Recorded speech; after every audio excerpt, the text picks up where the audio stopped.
इधर अंतर्राष्ट्रीय बाजार में कच्चे तेल की कीमतों में भारी गिरावट के बीच रूस के राष्ट्रपति व्लादिमीर पुतिन मिडिल ईस्ट की यात्रा पर पहुंच गए हैं। पुतिन की इस यात्रा को बेहद महत्वपूर्ण माना जा रहा है। यात्रा की शुरुआत में पुतिन सऊदी अरब पहुंचे हैं, जो कि कच्चे तेल का सबसे बड़ा निर्यातक देश है। इसके बाद पुतिन यूएई भी जाएंगे। इस बीच कच्चे तेल की कीमतों में गिरावट लगातार बनी हुई है। ब्रेंट क्रूड का भाव घट करके $75 के भी नीचे आ गया है। अमेरिकी डॉलर में आई तेजी और चीन से मांग घटने की आशंका से कच्चे तेल पर लगातार दबाव बना हुआ है। सर, क्या कुछ असर हो सकता है इस यात्रा का? काफ़ी महत्वपूर्ण यात्रा है। पुतिन की यात्रा एक दिन की यात्रा चौंकाने वाली थी। काफ़ी चर्चा थी कि पुतिन 4 फाइटर जेट्स की निगरानी में क्रेमलिन मास्को से उड़े और खाड़ी देशों में पहुंचे। खाड़ी देश आर्थिक रूप से भी और कूटनीतिक और रणनीतिक तौर पर भी इस समय एक अजीब किस्म की उथल पुथल से हैं। पूरे मध्य पूर्व के एक हिस्से में तो खुली जंग चल रही है, इजराइल और फिलिस्तीन के बीच में साफ दिखाई दे रहा है, और दूसरी तरफ सऊदी अरब और अमीरात की अर्थव्यवस्थाएं दुनिया में अपनी नई ताकत तलाश रही हैं तेल के जरिए, सॉवरेन वेल्थ फंड के जरिए। इस बीच पुतिन के वहां पहुंचने के अभी स्पष्ट रूप से एजेंडा सामने नहीं आया, घोषणा भी नहीं की गई कि क्या किया गया, लेकिन दोनों देशों में पुतिन का पहुंच, और दोनों देश आपस में एक दूसरे के प्रतिस्पर्धी हैं, सऊदीज और अमीरात। दोनों के बीच में पहुंचने के दो बड़े संकेत बाजार में गए। एक तो बड़ा संकेत ये था कि पुतिन सऊदी अरब और अमीरात दुनिया में तेल अर्थव्यवस्था की धुरी हैं। ये 3 धुरी हैं जिनके आसपास तेल की अर्थव्यवस्था घूम रही है।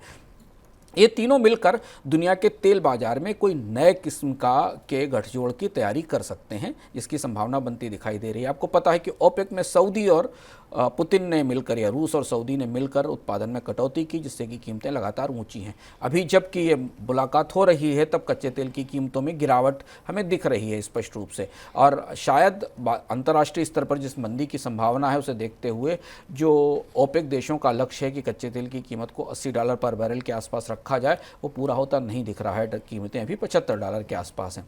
देखना होगा कि मुलाकात में क्या ऐसा निकल कर आएगा कि सऊदी, ओपेक और अमीरात मिलकर कच्चे तेल के उत्पादन को और ज़्यादा नियंत्रित करेंगे और कंट्रोल करेंगे, उसकी आपूर्ति और सीमित करेंगे, जिससे कि कीमतें ऊपर रखी जा सकें। क्योंकि इन तीनों देशों में महंगे कच्चे तेल की सबसे ज़्यादा जरूरत रूस को है। रूस की अर्थव्यवस्था बुरी तरह ध्वस्त है, पूरे 1 साल से युद्ध लड़ रहा है। तो रूस के पास जो भी तेल बिक रहा है अलग अलग प्रतिबंधों के बीच में, उसमें तेल की अच्छी कीमत के जरिए ही रूस की इकॉनमी चल सकती है। तो शायद रूस की कोशिश रहेगी कि वो कच्चे तेल की कीमतों में और बढ़ोतरी करे और उसके लिए उत्पादन में कटौती की जाए।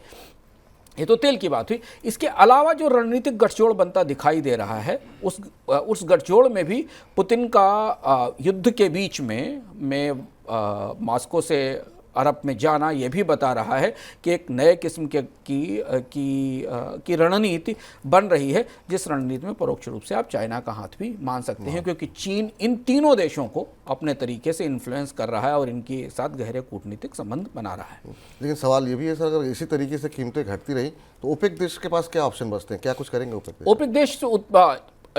वो लीडरशिप शायद यहाँ से निकल कर आएगी कि उत्पादन में कटौती की और संभावना बनती दिखाई देगी। क्योंकि आप देखिए ना, ईरान और वेनेजुएला 2 और देश हैं जिनका उत्पादन बाजार में आकर कच्चे तेल की कीमतों को कम कर सकता है, पर दोनों प्रतिबंध में हैं। वेनेजुएला को थोड़े प्रतिबंध रिलैक्स किए गए थे, पर वहाँ जैसा किया मादुरो ने, उसके बाद इस बात की संभावना है कि अमेरिका फिर प्रतिबंध लगाएगा। ऐसी स्थिति में 3 ही बड़ी अर्थव्यवस्थाएं बचती हैं तेल के आधार पर, अमीरात, सऊदी और रूस। ये मिलकर शायद उत्पादन में स्थायी कटौती की या लंबी कटौती की घोषणा कर सकते हैं। इसके अलावा हमें देखना होगा कि और कौन सी से समझौते निकल कर आते हैं। इस बात की संभावना है कि सॉवरेन वेल्थ फंड सऊदी और अमीरात के सॉवरेन वेल्थ फंड रूस में नया निवेश भी कर सकते हैं। ये फंड्स नई माइंस और नए निवेश के अवसर तलाश रहे हैं।